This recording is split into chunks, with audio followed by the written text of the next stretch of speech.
तर त्या पहिल्या सत्राच्या समाप्तीकडे वळताना आपल्या सर्वांचे लाडके संमेलन अध्यक्ष आणि आमच्या सर्वांचे आधारस्तंभ आदरणीय डॉक्टर विश्वास सुतार साहेब यांना विनंती करतो की त्यांनी आपलं अध्यक्ष भाषण या ठिकाणी. सर्वांना नमस्कार. मुलांनो, आपल्या भारतीय संस्कृतीमध्ये जेव्हा आपण एकमेकासमोर येतो तेव्हा नमस्कार म्हणतो, आणि म्हणून नमस्कार म्हणणाऱ्याला प्रतिसाद म्हणून आपण पुन्हा नमस्कार म्हणतो.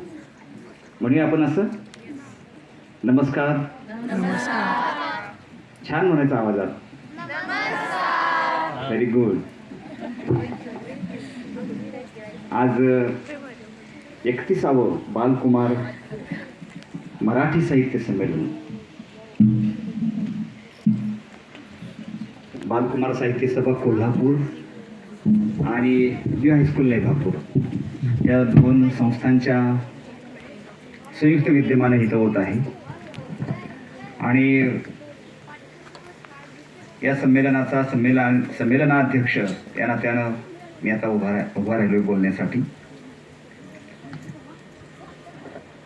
खूप मान्यवर आहेत, आणखी साहित्यिक आहेत आणि मुलंही आहेत.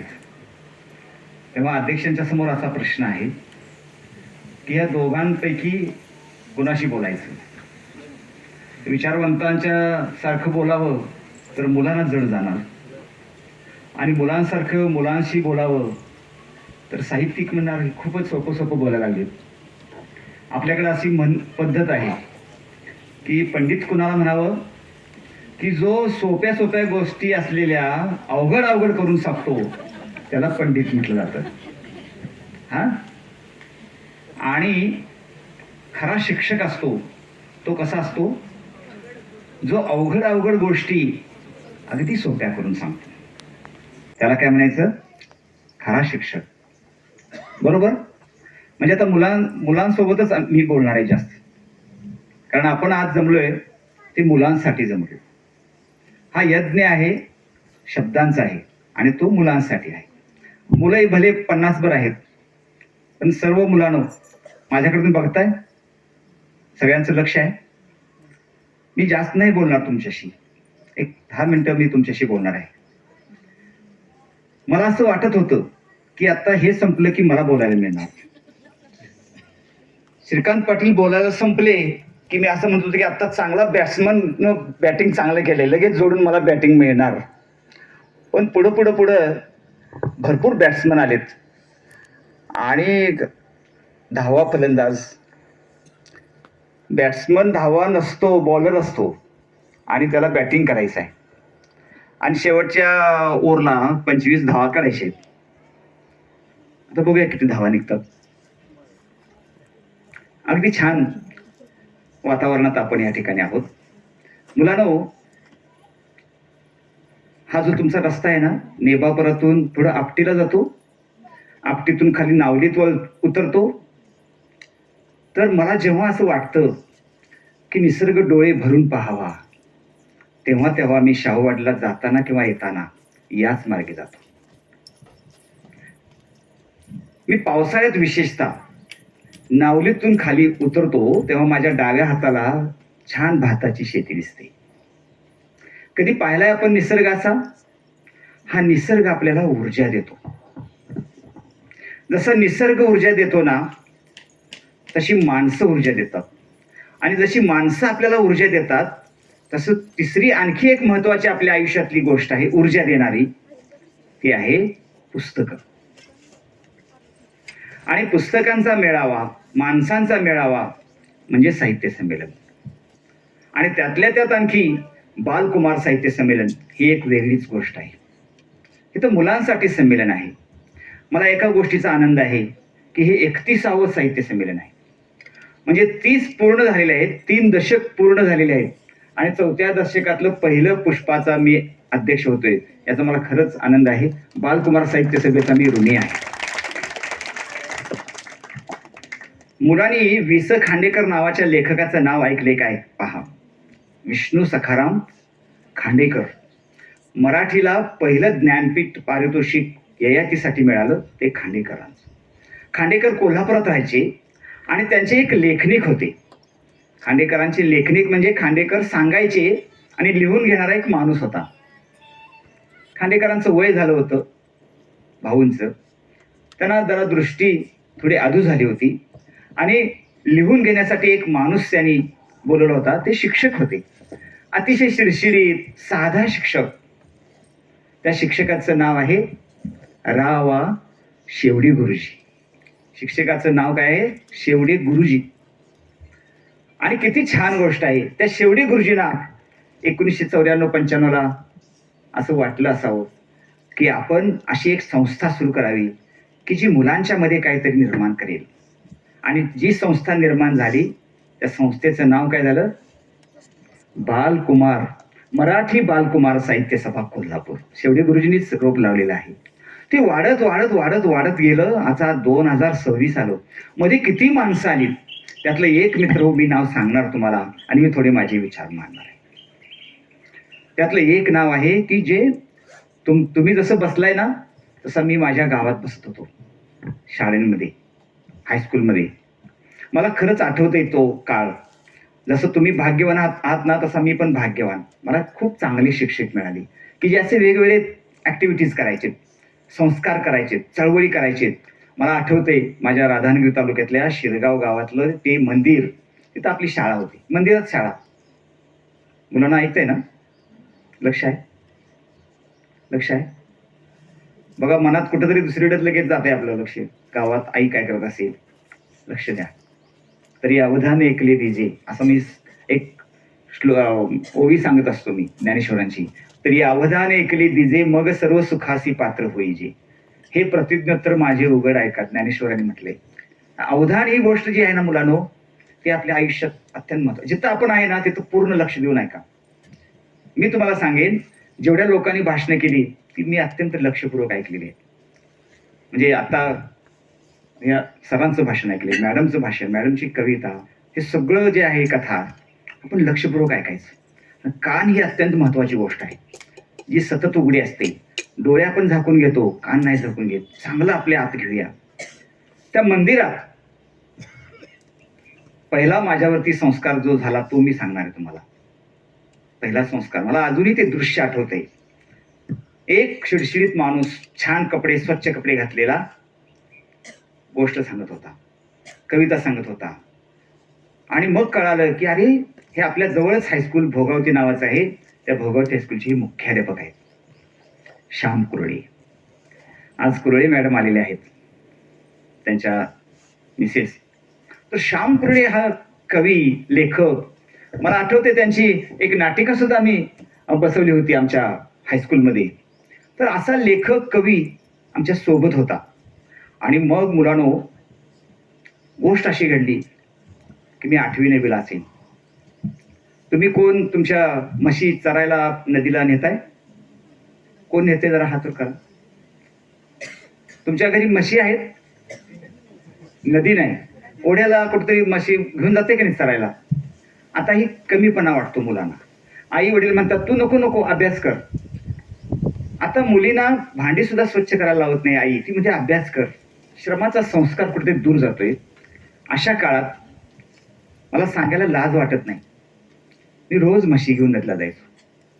रोज म्हशीला नदीत धुण्याचा आनंद काय आहे ना, तो मी कधीतरी गावी गेलो तर आजही उपभोगतोय. लय भारी असते खरंच की सर.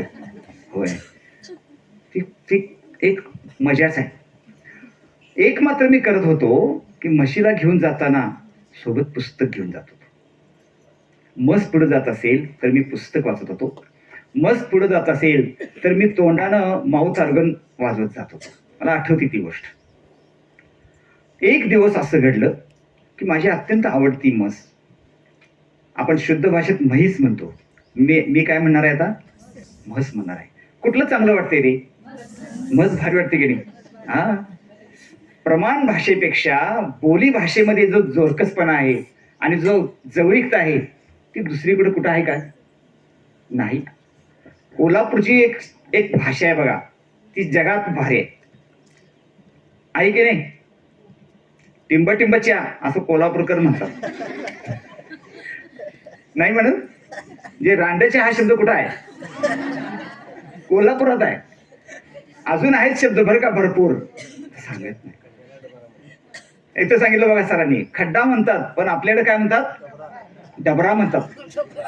हे शब्दच भारी आहेत. तर आमची म्हस मला खूप आवडायची. तिचं माझ्यावर प्रेम जास्त, माझं तिच्यावर जास्त प्रेम. आणि मी तिला रोज घेऊन जायचो. आणि एक दिवस असं घडलं की नदीमध्ये धुता धुता म्हशीनं माझ्यापासून एक उसळी मारली आणि ती पोहत पोहत नदीच्या पलीकडे गेली. इतकी चांगली म्हस आज कशी बिघडली, असा मला प्रश्न पडला. मी पण मग काय केलं, कपडे काढली, पलीकडे पोहत पोहत गेलो. जसा मी येईन तसं म्हस अधिकच पळत निघाली, अधिकच पळत निघाली. लोकांच्या शेतात नासधूस करायला लागली. मी तिच्याकडे धावत गेलो, धावत गेलो. कसं तरी तिला परतवलं आणि पुन्हा अलीकडे आणलं. पुन्हा अलीकडे आणलं. मी कपडे वगैरे घालेपर्यंत म्हशीनं धूम टोकली. आता आणि अडचण निर्माण झाली. आज म्हैस अशी का करत असेल असा मला प्रश्न पडला. मी तसंच आवरलं, मी धावत धावत धावत धावत म्हशीला गाठलं. म्हशीला कसं तरी पकडलं, तिची दोरी पकडली आणि ओढत ओढत ओढत तिला गोट्यात आणली. गोट्यात दावं बांधलं. आता मी काय करेन? आता काय करेन? काय कराल तुम्ही रे मुलांनो? छान छान छान मस्त तिच्या पाठीवर हात फिरवणार.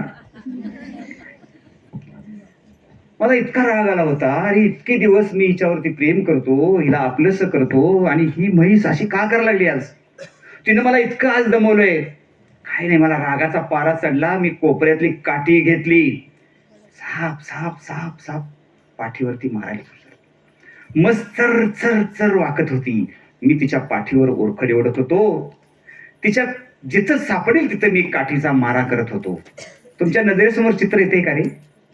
येते की नाही? माझ्या नजरेसमोर चित्र येते.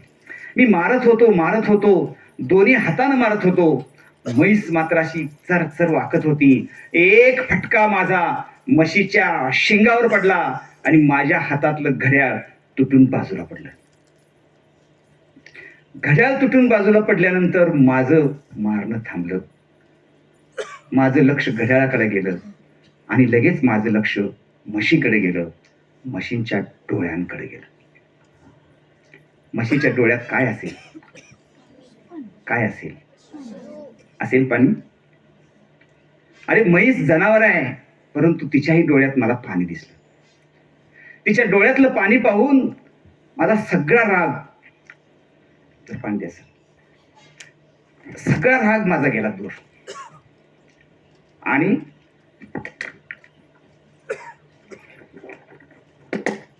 सगळा राग गेला आणि माझा राग गेला आणि त्याच्या बदली माझ्या डोळ्यात पाणी आलं.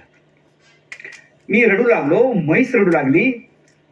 माझी काठी मी दूर फेकून दिली आणि म्हशीच्या गळ्याला मिठी मारून म्हशीचे अश्रू आणि माझे अश्रू, अश्रूंना अश्रू मिळाले, अश्रूंना अश्रू मिळाले.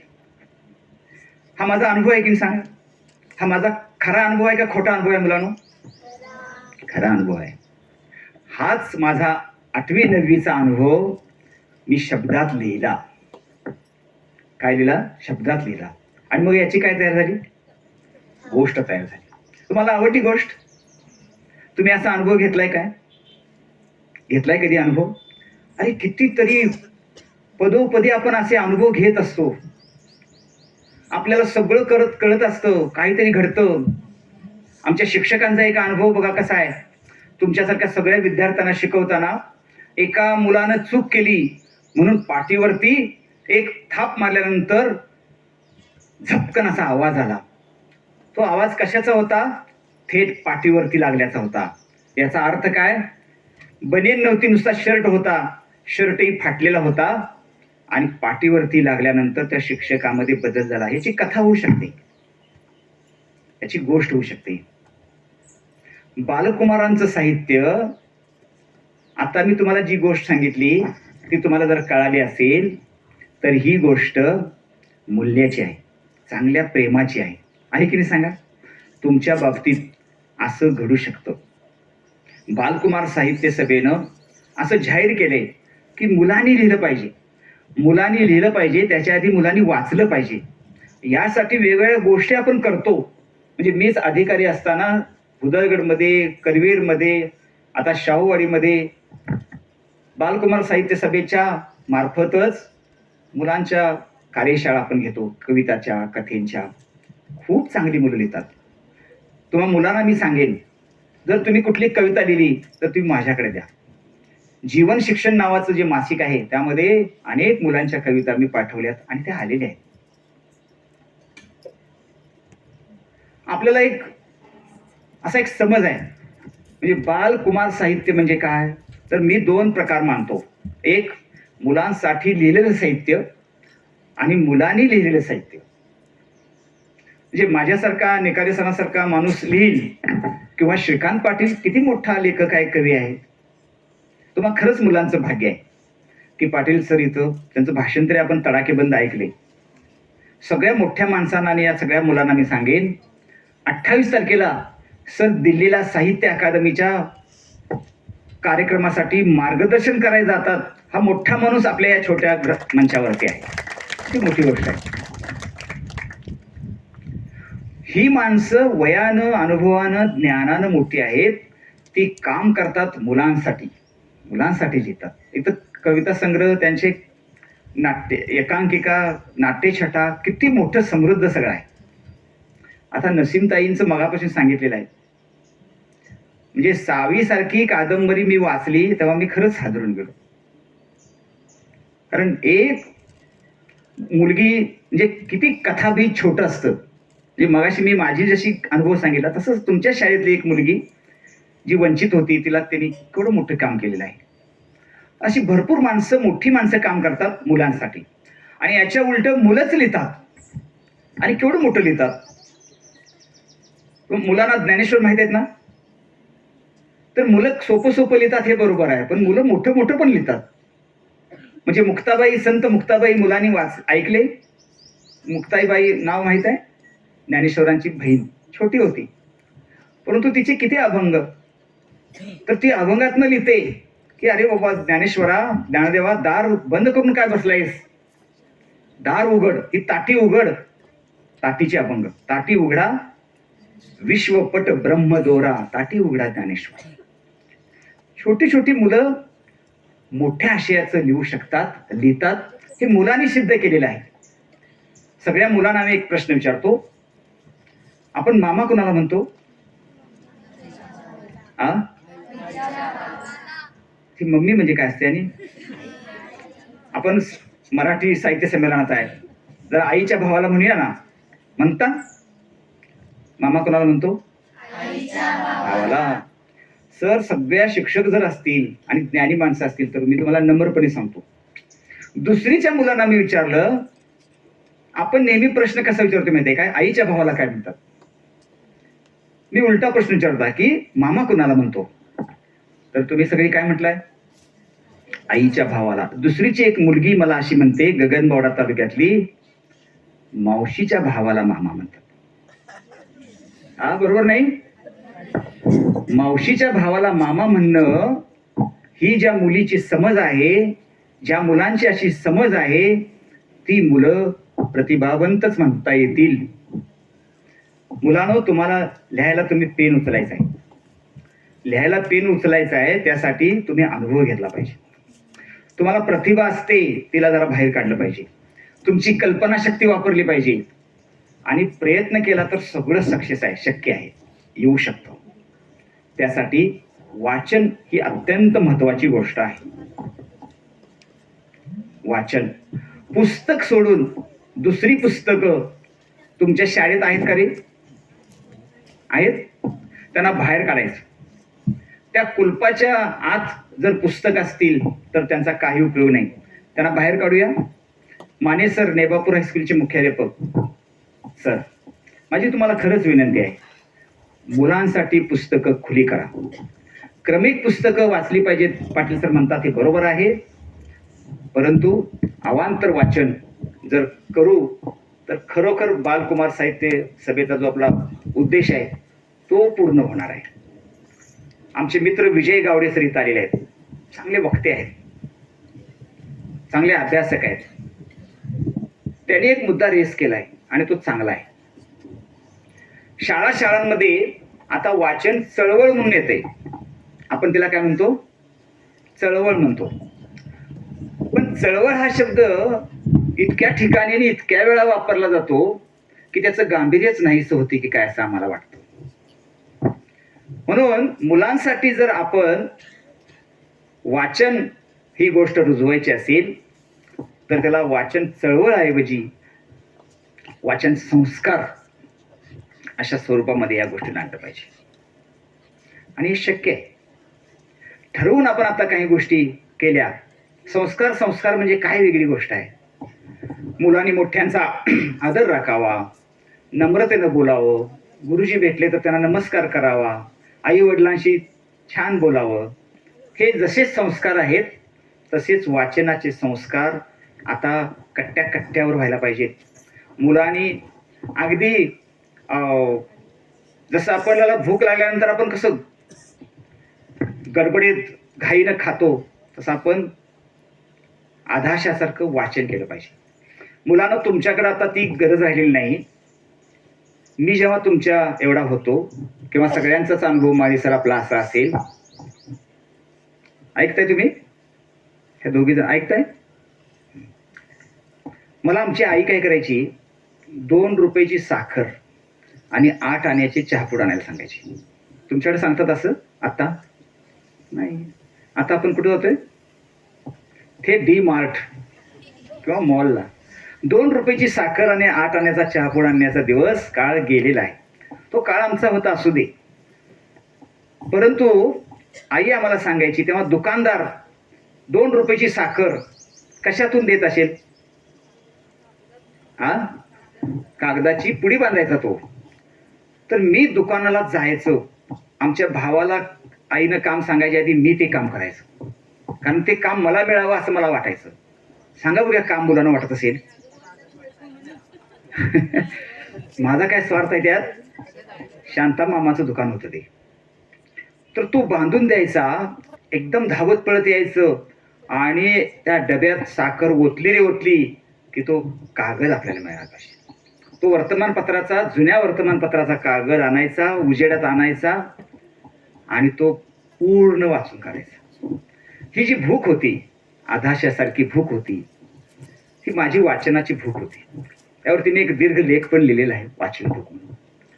तर तुम्हा मुलांना सांगतो मी, जर आपलं केस छान वावत असेल तर आपण रिबीन खरेदी करतो की नाही? करतो की नाही? पाय सुरक्षित राहा म्हणून बूट खरेदी करतो की नाही? चप्पल खरेदी करतो, पॅन्टला बेल्ट खरेदी करतो, घड्याळ घेतो. हे आपल्याला आवश्यक आहे म्हणून घेतो. तसंच आपलं मन आणि बुद्धी सक्षम होण्यासाठी आपण आता पुस्तक घेतली पाहिजेत. छोटी छोटी पुस्तकं वाचलीत. म्हणजे माझ्या वेळी चांदोबा होता, कुमार होतं, किशोर होतं.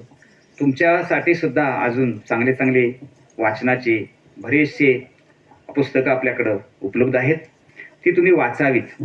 ह्या मंचावर जेवढे लोक बसलेले आहेत त्यांनी सुद्धा पुस्तकं भरपूर प्रकाशित केलेली आहेत, लिहिलेली आहेत. तिकडं तेली मॅडम आहेत. सगळेच लोक.